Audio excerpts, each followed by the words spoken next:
Hey guys, welcome back to the channel, Jay here, and today I'm going to show you a bit of a lighting breakdown, and I'm going to show you how to turn this space from this to this. So the first thing to think about when doing day for night is your color temperature. So the first thing I'm going to do is bring the color temperature down in my camera from 56K down to around 38K. So I've got some nice color separation now in the window and the light behind me. One's a bit more blue and the orange is still kind of orange, but it's nothing that we can't help push in the grade. There's still enough separation there that I'm happy with. So the next thing that I'm going to look at is the light levels of the room and the things that I can't control. So one of those things is the light behind me. It doesn't have any dimming control and I don't have a dimmer, so the only way that I can control that is using the camera.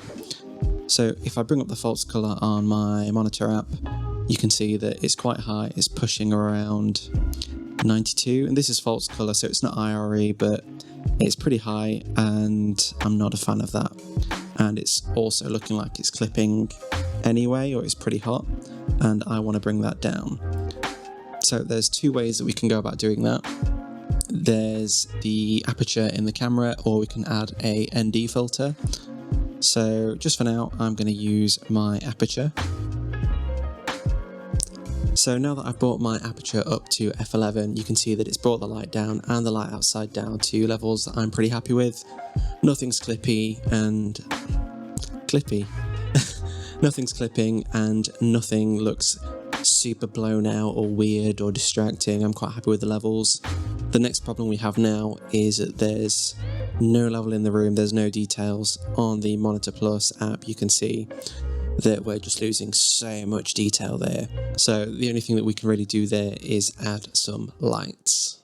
So that's what we're going to do.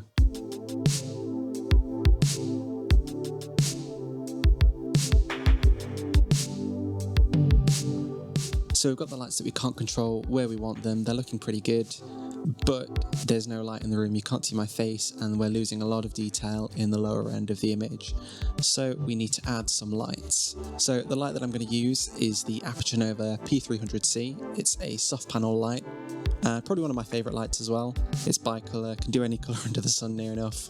And we're just going to use it as our fill light to bring up the levels in the room and bring back some detail in the shadows.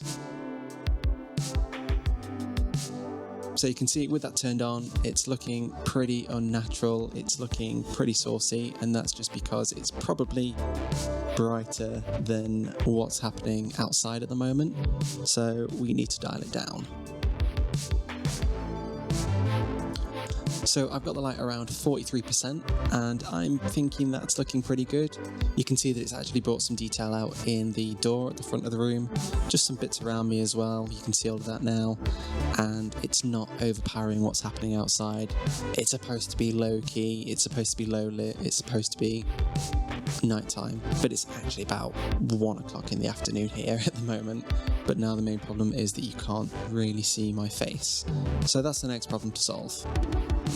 To do that, I'm using the Amaran F22C. It's basically the Nova's little brother, I guess. It's not really, but it is. I've got that boomed up on a C-stand just above me. You'll see what that looks like in a second. So I've got that at around 73%. It's not as powerful as the Nova, so you do need to push it a bit more. But you can see just down here on my face, we're getting a bit more separation from the background. It does have a grid on it as well, and I'm trying to keep it off the wall as much as possible, so there's still more separation, and it's also at 56K, so that's still matching the light from the outside of the room, just kind of bringing it in a bit more on my face. Because of where I'm sat, there's a few ways we could motivate this.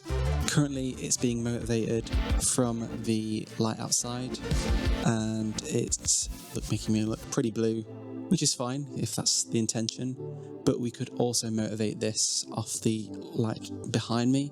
So I've just pushed the light to 35K to bring it more in line with the light behind me. And you can see that's bringing probably even more separation. I don't know which one I prefer, but if I'm just sitting this way, chatting to someone over there, it's looking pretty cool. You could do more to it, but that's probably about it for today, I would say. So if you like the video, comment, like, subscribe, all that good stuff. I'm trying to do a bit more of this when I've got time. Yeah, that's about it. Peace.